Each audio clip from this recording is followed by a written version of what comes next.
I'm Chief Information Officer at RCare. We're a federally qualified health center in Arkansas. Most of our areas are in the Delta that we have in Arkansas and on up into Kentucky as well, but we also go to a few of the urban areas as well. So we try to hit the medically underserved.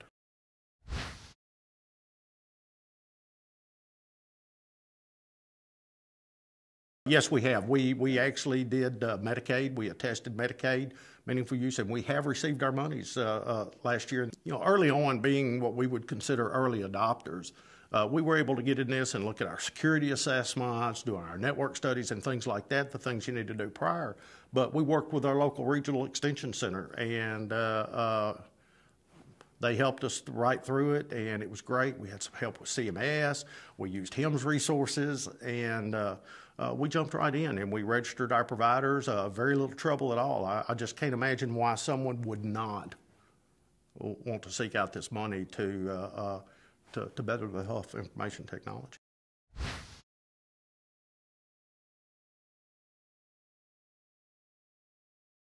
Originally, our implementation for EMR and the selection was really technology based. And early on, one of the lessons we learned on the front end before we ever rolled anything out was we really had to look at this as a systems approach.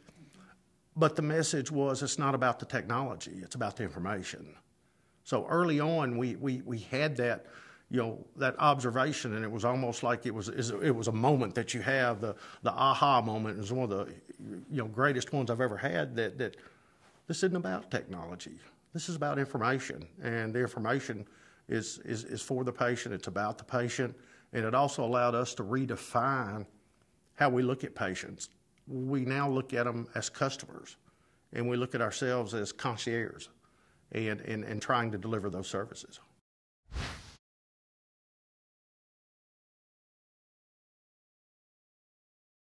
The big challenges that we had were more change challenges, getting our people to adopt the change, getting them to understand one set does not fit all, because you have different people that learn differently.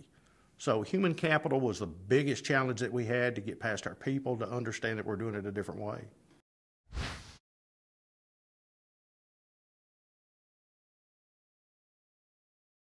Training, a lot of exercises in terms of our human resources department at the time. We had a lot of interpersonal relation training. We really let people understand that although change is difficult, that's all it is. It's just change. I mean, that's all it is. One of our mid-level providers, she absolutely, she didn't know how to use a computer. She was scared of a computer. And here we're telling her we're going to give her this wireless tablet, and she's, what do I do with this thing? It doesn't have a cord on it. I don't know how to work it. I can't talk into it. I can't dial it. So, one of the things that we did was give her some training and assure her that, that she is not going to have a problem. And the first year, she was our top user. So one of the things that we found was during the daytime, it's hard to pull people out of their jobs because, obviously, with everybody else, we're community health centers, we work on a very thin margin. So we work very lean. So what we had to do is one of the local community colleges brought a mobile training unit that was basically a trailer, and they set up a training center for us, and they actually taught classes to our people and Computer 101.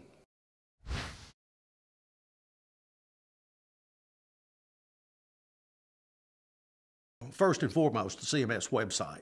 I think that's a very important thing to look at for us. We looked at it, find out what it exactly is that we need to do. And the regional extension centers were great.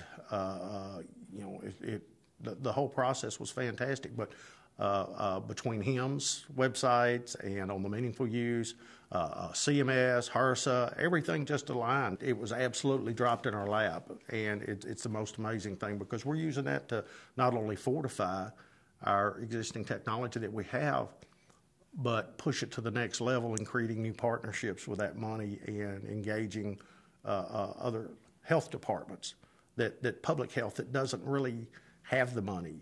So we want to engage these people. I really think there's a lot of benefits, for the technology and the information for it. So it's just an amazing thing for our patients.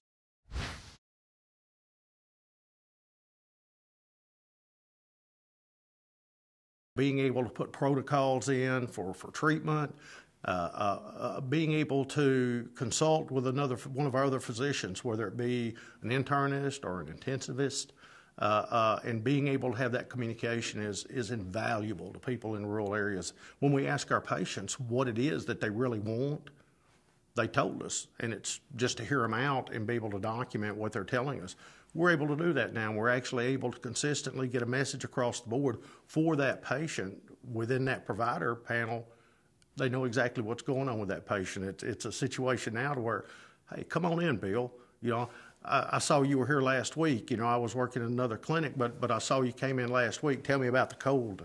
Tell me about what's going on with it.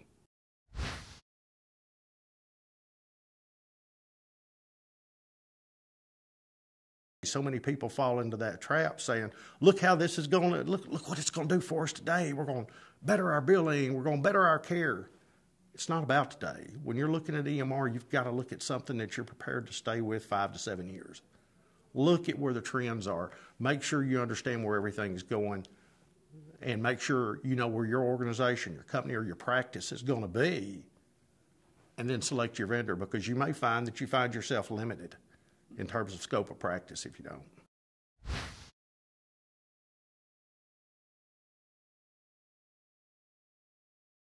We had a 78-year-old grandmother who left her medication at her house. She went to visit her daughter someplace out of town. And she said, you know, they've got this thing called a patient portal or something that I think I can sign into and see what meds they are. And they did that.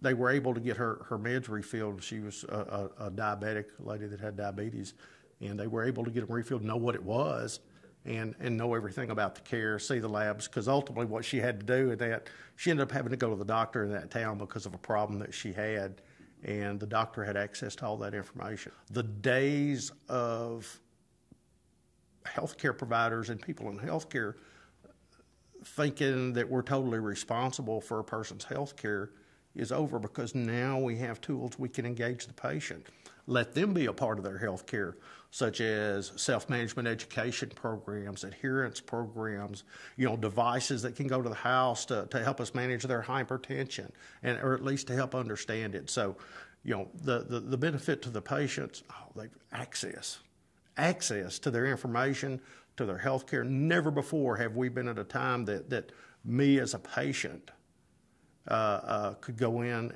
and view my own labs and understand and look at a trend in hemoglobin A1C to look to see how I'm doing, or look at a comprehensive metabolic panel to understand what's going on, you know, with care and labs. It's exciting. It's exciting to be a part of it.